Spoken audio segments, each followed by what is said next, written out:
பாதுகாப்பு வியூக நிபுணர் டாக்டர் எஸ்.ஆர். நிரஞ்சன் இணைந்திருக்கிறார். சார், இப்போ இந்த இராணுவ நடவடிக்கை நிறுத்தம் எப்படி பார்க்குறீங்க? அதாவது கிட்டத்தட்ட பாகிஸ்தான் வந்து அவர்களோட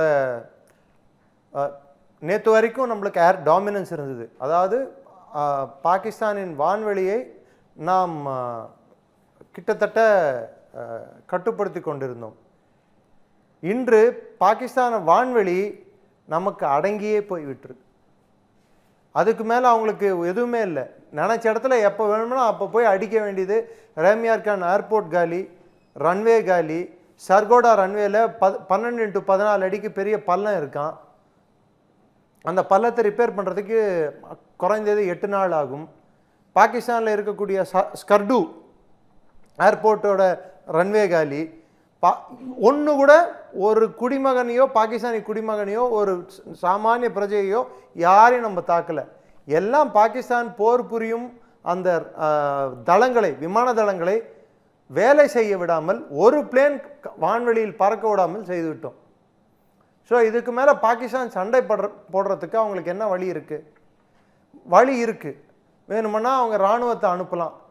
அவங்க இராணுவத்தை முதல்ல இராணுவம் இருந்தால் தானே அனுப்புறதுக்கு. நேற்று 25 பேரை தேரிக்க தாலிபான் கொண்டுட்டானுங்க. எங்கே நம்ம கைபர் பக்துன்வால. பலூச்சிஸ்தானில் கிட்டத்தட்ட அவங்க சுதந்திரமே அறிவிச்சிட்டாங்க. கொட்டாவை தாக்கிட்டு இருக்காங்க அவங்க. இப்போ மிச்சம் மீதி இருக்கிற ஆர்மி ராவல்பிண்டி என்பது ஒரு நாட்டின் தலைநகரமே தாக்குதலுக்கு உள்ளானால் அப்போது அங்கே இருக்கும் ஜெனரல் பிரைம் மினிஸ்டர் ஓட மனநிலை எப்படி இருக்கும்? வாழ்வா சாவா என்ற நிலையில் அவர்கள் இருந்தார்கள். அப்போ வாழ்வா சாவா இந்த நிலையில் இருக்கும்போது எப்படியாவது என்னை காப்பாற்றின்னு யார்கிட்டையாவது போய் காலில் விழுந்து கெஞ்சும் போது அப்போது காலில் விழுந்தே விட்டான் ஐயா அப்படின்னு சொல்லுவாங்க பாருங்க. அந்த நிலைமைக்கு பாகிஸ்தானை எடுத்துகிட்டு வந்துட்டோம். Their war making potential has been degraded அப்படின்வாங்க இராணுவ மொழியில் சொல்லணும்னா. அதாவது அவங்க போர் புரியும் தன்மை மெதுவாக நாம் அரித்து விட்டோம். அவர்கள் இதை தொடர்ந்து போர் செய்ய முடியாதவாறு நாம் செய்து விட்டோம். இதை தான் அன்றைக்கி ஃபஸ்ட் எஸ்கலேஷன் நடக்கிற அன்றைக்கி 12 மணிக்கு நீங்களும் நானும் உட்காந்து பேசும்போது சொன்னேன், 3 நாள் தாக்கு பிடிச்சா பெரிய விஷயம் சார்ன்னு சொல்லிட்டு. நான் சொல்லி இன்னைக்கு 3ஆவது நாள் முடிஞ்சு போச்சா? நாளை வரைக்கும் அவங்க போர் புரியறதுக்கு அவங்களுக்கு எதுவுமே இல்லை. சண்டை போட முடியாது. போட்டிருந்தாங்கன்னாலும் அவங்களுக்கு எதை வச்சு போடுவாங்க? அவங்க ரேடார்கள் காலி. ரேமியார் கானில் இருந்த ரேடார் வந்து 240 கிலோமீட்டர் தொலைவுக்கு எது ஊடுருவினாலும் அது கண்டுபிடிக்க வேண்டிய ரேடார். சைனாவோட ரேடார் எதுவுமே கண்டுபிடிக்கல. நம்மளோட விமானத்தையும் கண்டுபிடிக்கல, நம்ம விட்ட ஏவுகணையும் கண்டுபிடிக்கல. அது ஒரு பொம்மை மாதிரி இருந்திருக்கு. ஸோ இந்த பொம்மைகளை நம்பி, இந்த சொப்பு சாமானை நம்பி, இந்த டூப்ளிகேட் பொருட்களை நம்பி பாகிஸ்தான் வந்து இத்தனை நாள் உலகத்தையும் ஓரளவுக்கு இந்தியாவையும் அச்சுறுத்தி கொண்டிருந்தது. நாம் இப்போது அவர்கள் சொன்னது, அவர்கள் இத்தனை நாள் நீ போய் தான் சொல்லிட்டு இருந்த அப்படின்னு சொல்லிட்டு உலகத்துக்கும் காட்டிட்டோம், நாமும் தெரிஞ்சுக்கிட்டோம். இனிமேல் பாகிஸ்தான் வந்து அவர்கள் செய்த தவறை திருத்தி கொண்டால் நல்லது. ஆனால் அவங்க திருத்திக்க மாட்டாங்க தெரியும்.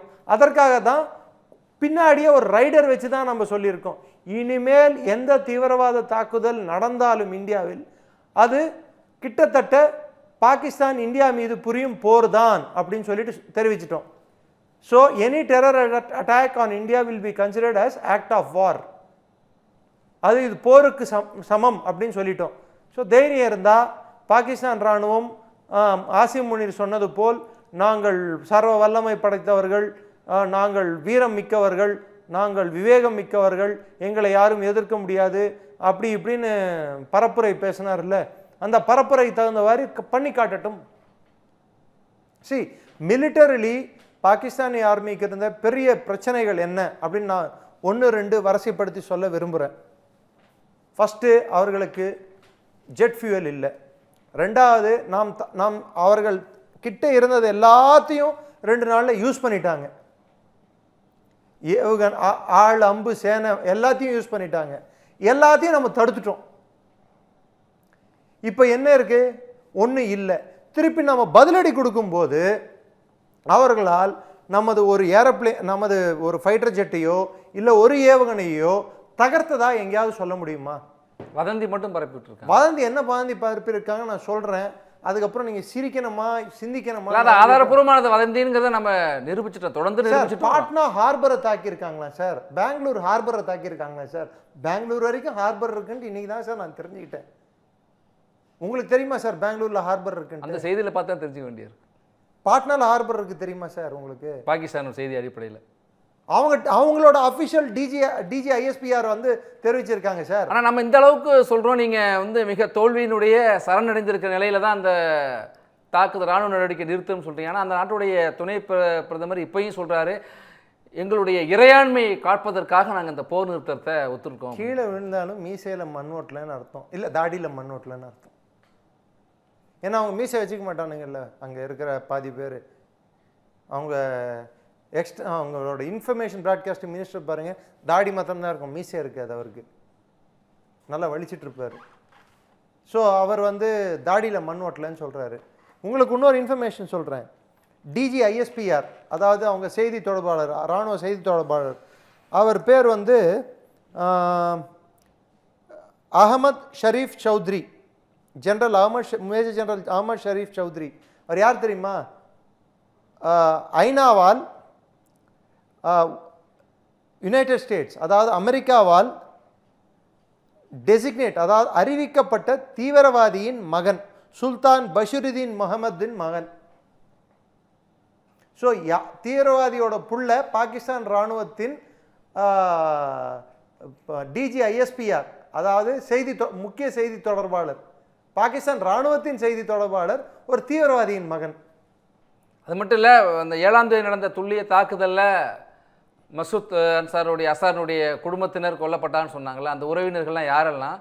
டேனியல் பேர்ல கொண்டவன், அதாவது ஒரு ஜேர்னலிஸ்ட், வால் ஸ்ட்ரீட் ஜேர்னலிஸ்ட்டு, 2004 அந்த காலகட்டத்தில் கிட்னாப் செய்து போய் டேனியல் பேர்லன்றவரை வீடியோ ரெக்கார்டிங் கழுத்தை அறுத்து பார்க்க போட்டு விட்டு கழுத்தை அறுத்து கொண்டவர். ஸோ அந்த டேனியல் பேர்ல கொண்டவனை தான் கொண்டு இருக்காங்க. இதனால் அமெரிக்காவுக்கு சந்தோஷம் தான் தவிர்த்து துக்கம் ஒன்றும் இல்லை. ஸோ உலகத்தால் தேடப்பட்ட தீவிரவாதிகளை தான் நாம் கொண்டு இருக்கிறோம். 2002 அந்த 2002 2001 இவங்க நிறைய இது போன்ற நடவடிக்கைகள் எடுத்திருக்காங்க. 2001, 2002, 2004, 2008, 2016, 2019 இந்தியாவில் நடந்த பல்வேறு தாக்குதல்களுக்கும் லஷ்கர் இ தொய்பா, ஜெய்ஷ் இ முகமது, ஹிஸ்புல் முஜாஹிதீன் உள்ளிட்ட அமைப்புகளில் இருந்த 5 பயங்கரவாதிகள் கொல்லப்பட்டிருக்காங்க. அது பேரோட இன்னைக்கு அதிகாரப்பூர்வமாக வெளியிட்டாங்க. இன்னொரு விஷயம் நம்ம தெரிஞ்சுக்க வேண்டிய விஷயம், முரிட்கே அடிச்சிருக்காங்க. அஜ்மல் ஆசிப் கசாப் ட்ரைனிங் எடுத்த ஒரு இடம் அது. இந்த கராச்சி ப்ராஜெக்ட்னு சொல்லக்கூடிய இந்த நம்மளோட மும்பை தாக்குதலுக்கு பல பேர் வந்து அந்த கேம்புகளில் தங்கியுள்ளனர், ட்ரைனிங் எடுத்துள்ளனர். அந்த இடத்த தான் அடிச்சிருக்கோம். இது உலகத்துக்கும் தெரியும். நீ பாகிஸ்தானில் இராணுவ தளவாடங்கள் பக்கத்துலையெல்லாம் தீவிரவாத அமைப்புகளோட கூடங்களை வச்சுக்கிட்டா, முகாம்களை வச்சுக்கிட்டா உலகத்துக்கு வேணுமா தெரியாமல் இருக்கலாம். ஆனால் இந்தியாவுக்கு எத்தனை நாள் வந்து தெரியாமல் இருக்கும்? நாவிக்குன்னு ஒரு சேட்டலைட்டை நம்ம அனுப்பிச்சிருக்கோம், துல்லியமாக என்ன நடக்குதுன்னு சொல்லிட்டு நம்ம பார்க்கக்கூடிய சேட்டலைட் அது. அந்த சேட்டலைட் ஆனது பார்க்காமலேயா இருந்திருக்கும்? நீங்கள் என்ன பண்ணுறீங்கன்னு சொல்லிட்டு ஒரு ப்ரெசிஷன் கைடட், அதாவது பக்கத்தில் இராணுவ கேம்ப் இருக்குது, பக்கத்தில் விமான தளவானம் இருக்குது, எல்லாம் இருந்தாலும் தீவிரவாத முகாமையே நம்ம குறிவைத்து தாக்கின பிற்பாடும் தீவிரவாதிகளை கொன்றதுக்கு பாகிஸ்தான் இராணுவம் ஏன் களம் இறங்கியது? இன்று அவர்கள் உலகத்திற்கே காட்டிவிட்டார்கள் அங்கே இருக்கும் இராணுவத்திற்கும் தீவிரவாதிகளுக்கும் வித்தியாசம் இல்லை என்று. இன்னைக்கு பாகிஸ்தான் இராணுவம் பொய் மீது பொய், பொய்களால் உருவான நாடு பொய்களை அடுக்கி கொண்டு போகிறது. எங்கள் இறையாண்மை காப்பாற்றுறதுக்கு, சரி ஓகே, உங்க இறையாண்மை காப்பாற்றுறதுக்காக நீங்க போர் நிறுத்தம், அப்போ உங்க இறையாண்மை சூறையாடப்படும் இந்தியாவால் என்று பயம் வந்துருச்சு இல்ல? உங்க இறையாண்மை இருக்காது. சாவர்னிட்டி என்ன? உங்க நாடுன்னு ஒன்று இருந்து அந்த நாடு தன்னிச்சையா செயல்படுறதுக்கான ஒரு அங்கீகாரமும் அதிகாரம் இருந்தாதான் இறையாண்மை. தன்னிச்சையா செயல்பட முடியாத சூழ்நிலை உருவாகுதுன்னா அப்ப இந்தியா வெற்றி கொண்டதுன்னு அர்த்தம். இன்னொரு கேள்விங்க சார், நிறைய பார்க்குறவர்களுக்கு இந்த கேள்வி இருக்கும். நம்ம தொடர்ந்து இந்த ஒரு வார காலமாக நம்ம பேசிகிட்டு இருக்கிறப்ப நீங்களும் ஒரு விஷயத்தை தொடர்ந்து குறிப்பிட்டு வந்தீங்க. பாகிஸ்தான் ஆக்குபைடு காஷ்மீர் பகுதியை பிஓகேவை மீட்பதற்கான மிகச்சரியான ஒரு தருணம், ஒரு வரலாற்று வாய்ப்பை பாகிஸ்தானே இந்தியாவுக்கு கொடுத்துட்டு இந்த 22ஆம் தேதி நடந்த தாக்குதல் மூலமாகவும் தொடர்ந்து இந்தியா மீது அவர்கள் இராணுவ நடவடிக்கை எடுத்து இராணுவ தாக்குதல் நடைபெற்றிருக்கிறதுனால அவங்களே நம்ம மேலே போரை திணிச்சு அதுக்கான ஒரு வாய்ப்பை ஏற்படுத்திட்டாங்க அப்படின்னு. வலிமையாக இருக்குது இந்தியா, தோல்வி அடைந்து விட்ட பாகிஸ்தான் என்கிற ஒரு நிலை.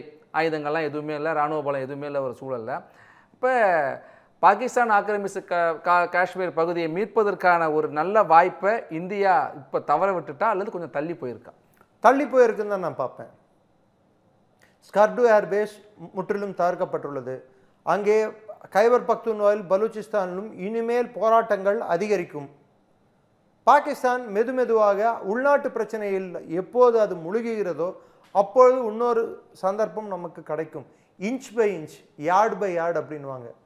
மெதுமெதுவாக, ஒன் அட் அ டைம் அப்படின்வாங்க.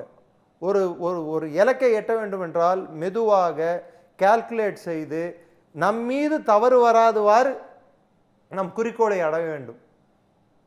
நாம் இப்போ எல்லையை தாண்டி இருந்தால் அது என்ன உண்டான்னா அவர்கள் செய்த தாக்குதலுக்கு நாம் பதில் தாக்குதல் செய்தோம் என்ற நாம் சொன்ன ஒரு பதில், நாம் நம்மோட ஒரு பொசிஷன், அஃபிஷியல் பொசிஷன், நாம் எடுத்த ஒரு அரசாங்கத்தை எடுத்த நிலைப்பாடு என்பது முற்றிலும் தகர்க்கப்படும். உலகரங்கில் நமக்கு இருக்கும் அந்த இன்னைக்கு இருக்கக்கூடிய அந்த அங்கீகாரம் சற்றே கொஞ்சம் அடி வாங்கியிருக்கும். ரெண்டாவது, சைனாவோட கால்குலேஷனை நம்ம கவனிக்க வேண்டிய சூழ்நிலைக்கு இருக்கிறோம். ஷக்ஸ்காம் வேலி இன்னும் சைனாவிடம் தான் உள்ளது.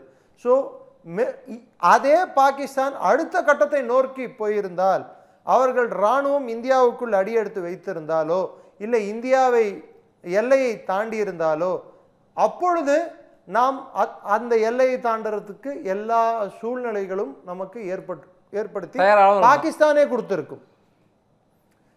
இன்னைக்கு அவர்கள் செய்ததுக்கு நாம் திருப்பி செய்கிறோம். அதனாலதான் அங்க வான்வழி தாக்குதலா தொடர்ந்துகிட்டு இருந்தாங்க. ஆமா, இப்போ நம்ம ராணுவம் போய் பிசிக்கலா ஒரு இடத்த கைப்பற்றணும்னா அப்ப நம்ம ராணுவம் தான் உள்ள போக முடியும். விமானப்படை போய் அங்க குண்டுமலை பொழிய முடியும், அங்கே அவர்களை செயலிழக்க செய்ய முடியும். கப்பல் படை குண்டுமலை பொழிய முடியும், செயலிழக்க செய்ய முடியும். ஆனா ஒரு பகுதியை போய் கட்டுப்பாட்டில் கொண்டு வருவது யார்? ராணுவம் தான். ராணுவத்தால் மட்டும்தான் முடியும். அப்ப ராணுவம் எல்லையை கடந்தால் இந்த போரின் தன்மையானது முற்றிலும் மாறுபடும். அப்பொழுது நாம் தாக்கும் படையாக மாறுவோம். பாகிஸ்தான் அவர்களின் நிலப்பரப்பை காப்பாற்றும் படையாக மாறுவார்கள். அதே பாகிஸ்தான் இன்னும் ஒரு நாள் தொடர்ந்து நமது எல்லைக்குள் அவர்கள் ஊடுருவிருந்தால், அவர்கள் இராணுவமானது நமது எல்லைக்குள் நுழைந்திருந்தால், நாம் பதில் தாக்குதல் என்ற பெயரில் நீங்கள் கேட்ட பிஓகே நமது ஆக எல்லா சாத்தியக்கூறும் இருந்திருக்கும். அட்லீஸ்ட் ஒரு குறிப்பிட்ட அளவான பிஓகே நமக்கு சொந்தமாக இருக்கும். ரெண்டாவது, நீங்க இன்னொன்று கவனிக்கணும். இன்று பிஓகே இருக்கும் நிலையில் பாகிஸ்தான் என்ன மாதிரியான அங்க கேம்புகளை வைத்திருக்கிறார்கள், எத்தனை கேம்புகளை நாம் தகர்த்திருக்கிறோம், இந்த செய்திகள் மெதுமெதுவாக கசிந்து கொண்டிருக்கிறது. இப்போவே நம்ம நிறைய கேம்புகளை நேற்று நடந்த தாக்குதலே நிறைய தீவிரவாத கேம்புகள் பிஎஸ்எஃப் தகர்த்து இருக்கிறாங்க. பார்டர் ஓரத்தில் இருக்கிற கேம்புகளை முதல்ல அதை கிளீன் பண்ணாம எப்படி எல்லைக்குள்ள நம்ம நுழையிறது? பாகிஸ்தானின் போர் புரியும் தன்மையை இன்று உலகத்துக்கு படம் போட்டு காட்டிட்டோம். அவர்கள் டம்மி பீஸ் எப்படின்று. இப்போ இப்படியும் எடுத்துக்கலாமா சார்? ஒரு விஷயத்தை தெளிவுபடுத்தியிருந்தாங்க, பயங்கரவாத தாக்குதல் இந்தியா மீது இன்னொன்று நடந்தா அது இந்தியா மீதான பதிலடி கொடுப்போம் அப்படிங்கிறப்ப, அப்படி ஒரு சந்தர்ப்பம் நடந்தா அது நிச்சயமா அதுக்குதான் பிஓகே. சோ நீ இனிமேல் ஒரு உயிர் கூட, இந்திய உயிர் தீவிரவாதத்தால் கொல்லப்பட்டாலோ நீ ஒரு தீவிரவாத செயலில் ஈடுபட்டாலோ அது இந்தியா மீது தொடுக்கும் போராக கருதப்படும் அப்படின்னு சொன்னா அடுத்து போர் தான் அர்த்தம்னு சொல்லிட்டாலே அப்ப பாகிஸ்தான் எல்லா விளைவுகளுக்கும் தயாராக இருன்னு சொல்லி அர்த்தம். புரியுதுங்களா? இப்போ இருக்கிற சூழ்நிலைக்கு நாம் அதாவது தாக்கக்கூடிய படையாகவோ இல்லை அவர்களை அழிக்கக்கூடிய நிலையிலோ இருந்தால் கூட உலக நாடுகளுக்கு நம் கை ஓங்கியவாறு இருக்க வேண்டும். தார்மீகமாக நாம் எடுத்த செயலானது சரியான செயல் என்று உலக நாடுகள் கருத வேண்டும். பாகிஸ்தான் ஒரு தவறான நாடு, தவறு செய்தார்கள், அந்த தவறுக்கு அவர்கள் தக்க பலன்களை அனுபவிக்கிறார்கள் என்று உலகம் ஏற்றுக்கொள்ள வேண்டும்.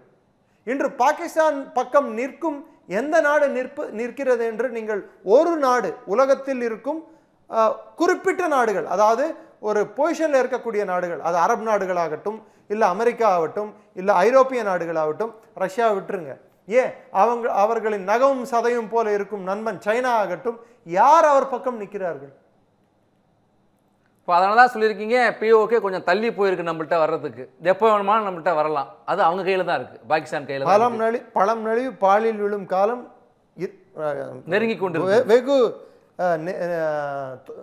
தொலைவில் இல்லை, மிக நெருக்கமாகவே தான் உள்ளது, நெருங்கி கொண்டு இருக்கு அப்படின்னு சொல்றீங்க. ஆலமரத்தோட விதை உள்ளதானே சார் இருக்கு, வெளியே வரும்போது அது விருஷமா வளருதா இல்லையான்னு தெரியும்ல, அது வரை கொஞ்சம் பொறுமை. 75 வருஷம் பொறுத்துட்டோம். பாகிஸ்தான் இது மாதிரி உதவாங்கன்ட்டு உங்கள் கனவுலையும் என் கனவுலையும் நம்ம நினச்சி பார்த்தோம்மா, ஆனால் வாங்குவாங்கன்னு தெரியும். ஆனால் இந்தியாவுக்கு அவங்க அடைந்த சேதத்தோட நாம் அடைந்த சேதத்தை கம்பேர் பண்ணும்போது பாதிப்பு, அதாவது மக்கள் உயிரிழப்பில் தொடங்கி அவர்களுடைய அந்த பயங்கரவாதிகளுடைய தொடர்ச்சியான இந்தியா மீதான தாக்குதலால் நம்ம ரொம்ப பாதிக்கப்பட்டிருக்கோம். ஆனால் பாதிக்கப்பட்ட இந்த நேரத்தில் கூட நம்ம ரொம்ப நிதானத்தை கடைப்பிடிச்சிட்டு தான் இருக்கோம் இந்த நிமிடம் வரை. சார் நிதானம் பிரதானம் சார், பிரதானமாக நம்ம கடைபிடிக்க வேண்டியது நிதானம். பொறுத்தார் பூமி ஆழ்வார், பொறாதார் காடாழ்வார். பாகிஸ்தான் இன்னைக்கு அவங்களுக்கு பொறுக்க முடியாதனால்தான் தேவையில்லாத வயிற்று வழியை அவங்களே எடுத்துகிட்டு வந்துட்டாங்க. இன்னைக்கு போர் நிறுத்தம் வந்திருக்கு, தண்ணியை திரும்பி கொடுக்குறோன்னு சொல்லல. நம்ம இந்த இராணுவ நடவடிக்கை தான் நிறுத்தம், துப்பாக்கி சண்டை தான் நிறுத்தம். இதுக்கு முன்னாடி எடுத்த முடிவுகளில் எந்த மாற்றமும் இல்லை, முன்னோ பின்னோ, இந்த முடிவுக்கு முன்னோ பின்னோ அப்படிங்கிறத இந்தியா தெளிவுபடுத்திருச்சு. இப்போ தண்ணி விட மாட்டோம். ஸோ இதெல்லாம் பாகிஸ்தான் கொடுத்த விலை. அவர்கள் உள்நாட்டு பிரச்சனை அதிகமாக போகிறது, அது அவர்கள் கொடுத்த விலை.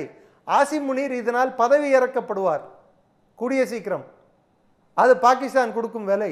இம்ரான்கான் மீண்டும் ஒரு ஆட்சி அதிகாரத்துக்கோ வருவதற்கான வாய்ப்புகள்லாம் அடுத்தடுத்து இருக்கா? இராணுவத்தின் மீது மக்களுக்குள்ள நம்பிக்கை சீர்குலைந்து விட்டது, இது பாகிஸ்தான் ராணுவம் கொடுத்த விலை. முதல் முறையாக அப்படி ஒரு நிலை 71 ஒரு வாட்டி வந்தது அந்த மாதிரி ஒரு சூழ்நிலை. இப்ப திரும்பியும் வந்திருக்கு அந்த சூழ்நிலை. 71 இந்தியா கூட தோத்து போனப்போ பாகிஸ்தான் ராணுவத்தை அவர்கள் மக்களே வெறுத்தனர். இன்று அதே சூழ்நிலை பாகிஸ்தானில் ஏற்பட்டுள்ளது. ஒரு பெரிய அளவிலான போரோ ராணுவ நடவடிக்கையே இல்லாம நம்ம இப்ப ஒரு அப்பயாவது ஒரு பெரிய போர்னு சொல்லலாம். இப்ப அது மாதிரிலாம் இல்ல.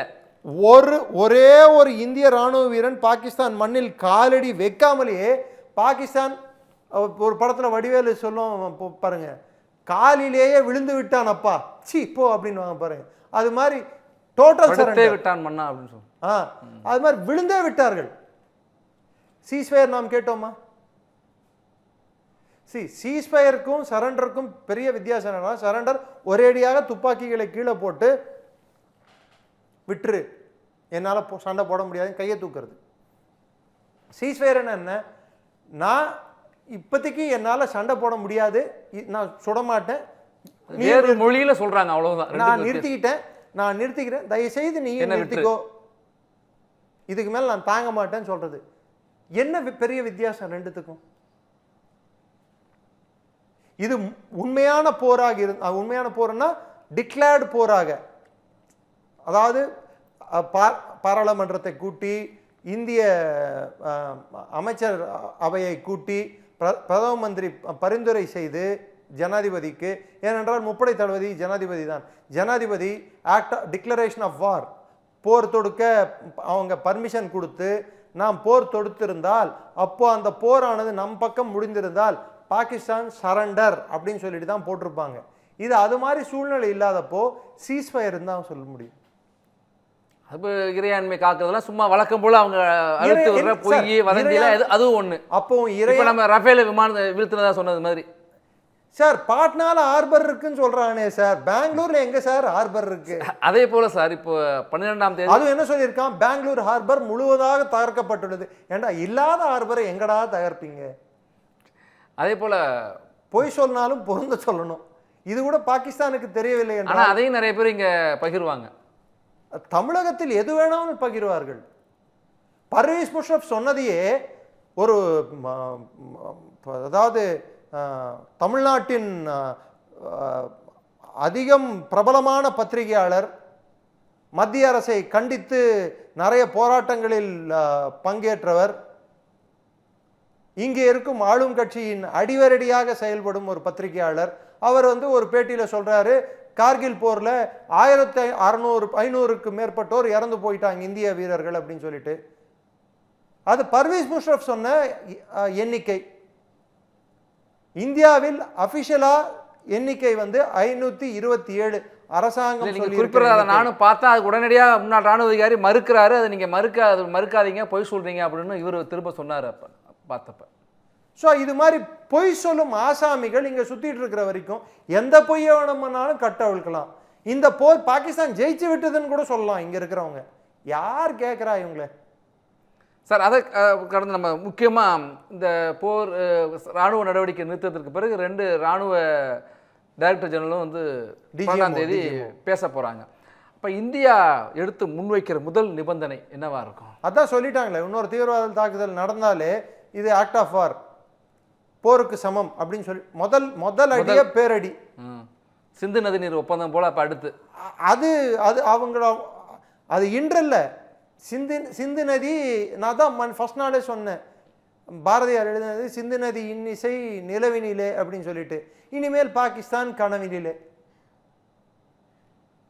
கனவுல மாத்திரம்தான் சிந்து நதியை பற்றி அவங்க சிந்திக்க முடியும். இல்லைன்னா இத்தனை நாள் அமெரிக்காவோட பக்கபலமாக வச்சுக்கிட்டு சந்தில் சிந்து பாடிக்கிட்டு இந்தியா மேலே தீவிரவாதத்தை தொடுத்துக்கிட்டு நம்மகிட்டயே நம்ம தண்ணியே வச்சுக்கிட்டு இங்கே ரத்தார ஓட விட்டுட்டு இருந்தாங்க. பிரதமர் ஒரே போடு போட்டார், ரத்தமும் தண்ணீரும் ஒன்றாக பாய முடியாது அப்படின்ட்டு. இன்னைக்கு தண்ணியும் கட்டு, பாகிஸ்தானில் சாப்பிட்டா தானே உடம்புல ரத்தம் ஊறுறதுக்கு அதுவும் கட்டு. சார், இப்போ இதில் இன்னொரு கேள்வி நான் ஏற்கனவே புவிசார் அரசியல் நிபுணர்கிட்டம் கேட்டால் அதை நான் உங்கள்கிட்டையும் கேட்குறேன். பாகிஸ்தான் அமெரிக்காவை அணுகி அமெரிக்கா மூலமாக மத்திய அரசு அவங்க ஒரு சமரச முயற்சியில் இந்த பேச்சுவார்த்தை நடக்க போகுது. யார் முன்னிலையில் இருக்காங்க அந்த முழு விவரம் இன்னும் வராத ஒரு சூழலில் ஏற்கனவே ஒரு ஒப்பந்தம் இருக்குது. 2 நாடுகளுக்கு இடையில் பிரச்சனையை 2 நாடுகள் தான் தீர்த்துக்க போகுது அப்படின்னு. இப்போ காஷ்மீர் பிரச்சனை உட்பட அதில் இருக்குது.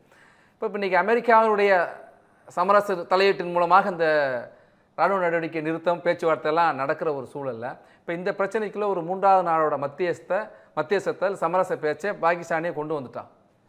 பாகிஸ்தான் கொண்டு வந்துட்டான்னு நீங்கள் சொல்கிறீங்க. இந்தியா அவங்க மத்தியஸ்தத்தை ஏற்றுக்கிட்டாங்களா இது வரைக்கும்? பாகிஸ்தானுக்கு அவங்க வலியுறுத்தி இருக்காங்க, டே மரியாதையாக பேசி, டிஜிஎம்ஓ நீங்கள் பேசணும், இந்தியா கிட்ட பேசி நீ போர் நிறுத்தத்துக்கு நீ தான் கேட்கணும். ஏன்னா அவங்க இந்தியா கிட்ட பேசி பார்த்தாங்க, ஜெய்சங்கரும் பிடி கொடுத்து பேசலை. பிரதமர் ஊருக்கே தெரிந்த விஷயம், அவர் பிடி கொடுக்க மாட்டார் என்று.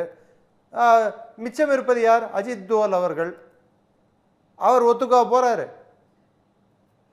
This government is an uncompromising government when it comes to national interest. தேசிய நலன் அப்படின்னு வந்துவிட்டால் இந்த அரசானது துளி அளவும் இடம் கொடுக்காது எதிரிக்கு.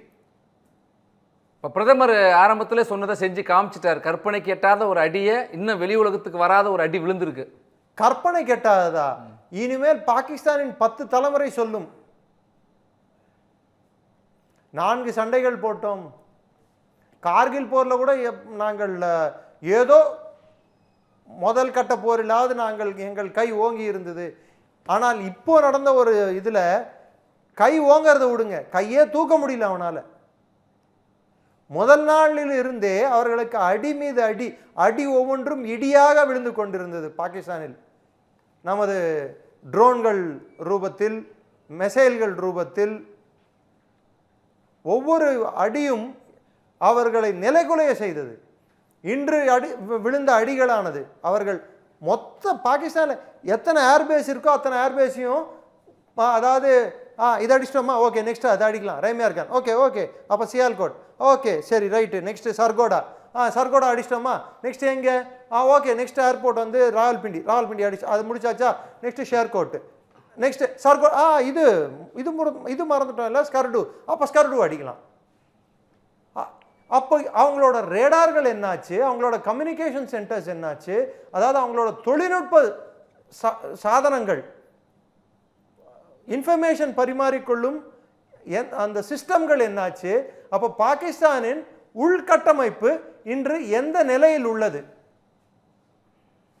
ராணுவ உள்கட்டமைப்பு இன்னைக்கு அதை மிக தெளிவாக அந்த செய்தியாளர் சந்திப்பில் சொன்னாங்க. பாகிஸ்தான் ராணுவத்தினுடைய ராணுவ கட்டமைப்பு, மன உறுதி எல்லாத்தையுமே நம்ம சிதைச்சிட்டோம்.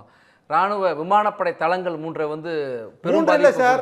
அவங்க அறிவிச்சது 3, அதுக்கப்புறம் 4, அதுக்கப்புறம் 5, 6, கிட்டத்தட்ட 7 8 அடிச்சிருக்கோம். ஆனால் அவங்க இந்த அறிவிப்பை நம்ம கொடுக்கறதுக்கு முன்னாடி வரைக்கும் கூட தொடர்ச்சியாக பாகிஸ்தானுடைய ஊடகங்களும் அங்கே இருக்கிற சில சமூக வலைதளங்களில் என்ன ஒரு தகவல் சொல்லிகிட்டே வந்தாங்க அப்படின்னா, பிரம்மோஸ் ஏவுகணையை நாங்கள் தாக்கிட்டோம், பதான்கோட் விமான நிலையத்தை பிரம்மோஸ் ஏவுகணை கிடங்குகளை உடைச்சிட்டோம், ஸ்ரீநகரை தாக்கிட்டோம், உதம்பூரை தாக்கிட்டோம், பெரிய கிடங்கை நாங்கள் அடிச்சிட்டோம், ஆயுத கிடங்கு அடிச்சிட்டோம், ஆதம்பூர் ஏர்பேஸை நாங்கள் தாக்கிட்டோம், விட்டா டெல்லியே அடிச்சிட்டோம், பாராளுமன்றம் 2ஆ உடஞ்சிருச்சு. பொய் சொல்றதுக்கு என்ன, எது வேணாலும் சொல்லலாம். ஆனால் இந்திய இராணுவமும் என்னது மத்திய தகவல் ஒலிபரப்பு துறையும் பத்திரிகை செய்தி நிறுவனமும் ஒரு விஷயத்தை திரும்ப திரும்ப தெளிவுபடுத்திட்டே இருந்தாங்க. ஃபேக்ட் செக்கிங்குடைய அவங்களுடைய ட்விட்டர் பேஜ் பாகிஸ்தான் சொல்லுவது, பாகிஸ்தான் போடும் எந்த விஷயத்தையும் யோசித்து பகிரவும் அப்படின்னு சொல்லிட்டு போட்டுட்டு இருந்தாங்க.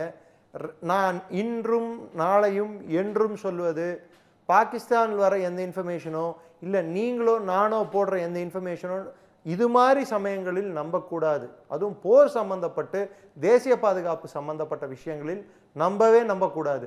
2 ஏஜென்சி தான். ஒன்று பிஐபி, பிரஸ் இன்ஃபர்மேஷன் பியூரோ, ஒன்று ஏடிஜிபிஐ, இராணுவத்தின் அஃபிஷியல். இது அவங்க தான் ஃபோட்டோஸே போட்டு காட்டினாங்க பாருங்க, எந்த ஏர்பேஸில் எவ்வளோ தூரத்துக்கு பள்ளம் விழுந்திருக்கு, அதுவும் எவ்வளோ டைம் ஸ்டாம்போட, எத்தனை மணிக்கு இது விழுந்தது, இந்த ஃபோட்டோ எத்தனை மணிக்கு எடுத்திருக்கோம், அதோட போட்டு காட்டினாங்க. இது மாதிரி பாகிஸ்தான் எங்கே அடிச்சேன்னு சொல்கிறான், எந்த இடத்துல அடித்தான், எந்த டைமுக்கு அடித்தான், ஸ்டாம்ப் எடுத்து போட சொல்லுங்கள், ஃபோட்டோ ஸ்டாம்போட. பாகிஸ்தான் அவங்க சொல்றது உண்மை என்றால் ஒரு ஃபோட்டோவாவது காட்டியிருக்காங்க. இது மாதிரி ஒரு பாகிஸ்தானுடைய பொய் பிரச்சாரத்தை இந்த முறை ஒரு 2 நாள் அப்படி இருந்தாலும் கூட, உணவு பற்றாக்குறை வரப்போகுது, பெட்ரோல் பற்றாக்குறை வரப்போகுது, மின்சார நிறுத்தம், இப்படிலாம் புரளியில் அவங்க கலப்பிட்டு இருந்தாலும் கூட இங்கே தான் இந்த முறை இந்த மாநிலத்தில் குறிப்பிட்ட சில மாநிலங்களில் பரப்பப்படும். ஆனால் அதை இந்திய இராணுவத்தினுடைய செய்தி தொடர்பு துறையாக இருக்கட்டும், அதே போல பிரஸ் இன்ஃபர்மேஷன் பியூரோவாக இருக்கட்டும், ரெண்டுமே பிஐபியோடைய ஃபேக்ட் செக்கில் தொடர்ந்து கொடுத்துக்கிட்டே இருந்தாங்க. இது எப்போ நடந்தது, இந்த வருஷம் நடந்தது, இப்போ தப்பாக போட்டிருக்காங்க, நம்பாதீங்கன்னு அதில் மிக வெளிப்பாக அவர்களுடைய பொய் முகத்தை தோழி வைக்கிறதுக்கு, வதந்திகளை தோழி வைக்கிறதுக்கு இந்த 2 அமைப்புகளுமே மிகப்பெரிய பங்களிச்சது. நம்ம தொடர்ந்து தமிழ் ஜனத்தையை பொறுத்த வரைக்கும் ஊடகத்தில் நம்ம தொடர்ந்து வலியுறுத்திட்டே வந்தோம். தவறான தகவல் நீங்க முதல் நாள்ல சொல்லிட்டு இருந்தீங்க. ஆனா சில ஊடகங்கள் பாகிஸ்தான் சொல்லும் கருத்துக்களையும் உண்மை என்று நினைத்து போட்டுக்கொண்டிருந்தார்கள். சில ஊடகங்களில் இராணுவமோ இல்லை இந்த இந்த இந்த சப்ஜெக்ட், அதாவது இந்த போர், பாகிஸ்தான், இந்த புவிசார் அரசியல், இதுக்கு சம்பந்தமில்லாத நபர்களை கூப்பிட்டு டிபேட்டுகளை நடத்துவதும், அதாவது இந்த மாதிரி என்ன சொல்வீங்க நீங்கள், கேள்வி பதில், அந்த இது நேரம் இந்த நேரம் அப்படின்னு சொல்லி போட்டு விட்டு ஏதோ ஒன்று நடத்துவதும், வாய்க்கு வந்ததை பேசுவதும், இது மாதிரி நடந்துட்டு இருந்தது. இது ஒரு mischievous propaganda against the Indian state. இந்திய திருநாட்டின் மீது, இந்திய அரசின் மீது அவர்கள் உள்நோக்கத்துடன் நடத்திய டிபேட்டுகளாகத்தான் நான் பார்க்கிறேன். இது எல்லாவற்றையும் கடந்து இன்றைக்கு இந்திய இராணுவத்தின் பக்கம் தேசம் நிற்கிறது, மக்கள் ஒன்றுபட்டு நிற்கிறோம் என்பதை பல இடங்களில் நிரூபித்ததையும் நம்ம பார்க்க முடிகிறது. இந்தியாவினுடைய போர் ஆயத்தம், போர் இல்லை, போர் நம்ம தொடுக்கவே இல்லை, ஆயத்தத்திற்கே அவர்கள் அடிபடுத்திட்டாங்க. நாம் லைட்டாக டச் பண்ணதுக்கே அவங்களால தாங்க முடியல. உண்மையாகவே இந்திய இராணுவமானது பாகிஸ்தான் எல்லைக்குள் நுழைந்திருந்தால் பாகிஸ்தானின் நிலைமை என்ன? ஒரு விமானங்கள் போயிருக்கலாம், ரஃபேல்கள் போகாமல் இருந்திருக்காது, ரஃபேல்கள் அடித்திருக்கலாம். ஆனால் முதல் 3 நாட்களில் நாம் எந்த விமானத்தையும் அனுப்பவில்லை, எந்த ஒரு வீரனும் எல்லையை கடக்கவில்லை, எந்த ஒரு கப்பலும் பாகிஸ்தான் வாட்டர்ஸ், அதாவது அவர்களின் கடல் எல்லைக்குள் போகவில்லை. அப்படி இருந்தே பாகிஸ்தானின் நிலைமை கதிகலங்கி விட்டதென்றால், இது நடந்திருந்தால் என்ன நடந்திருக்கும், அதன் விளைவுகள் என்னவென்று யோசித்து பாருங்கள். சற்றே யோசித்து பாருங்கள். 2008 நவம்பர் 26 அதற்கு பின்னர் அன்றிருந்த அரசு இதை மாதிரி ஒரு நிலைப்பாடு எடுத்திருக்குமா இன்று இருந்திருந்தால்? அது இன்று இருக்கும் போல் நமது இராணுவத்திற்கும் நமது கடற்படைக்கும் நமது விமானப்படைக்கும் இந்த வலிமையை கூட்டி இருக்குமா? Every picture here has its own kutti story. This is Anandan family. His dream home in the city is not just a dream anymore. Anwar's investment in a plot changed the plot of his whole life. John definitely couldn't live inside the box, so he thought a little outside the box. 15,000 happy stories in 12 years across many cities. You could also come home and be a part of this story. G Square, come home.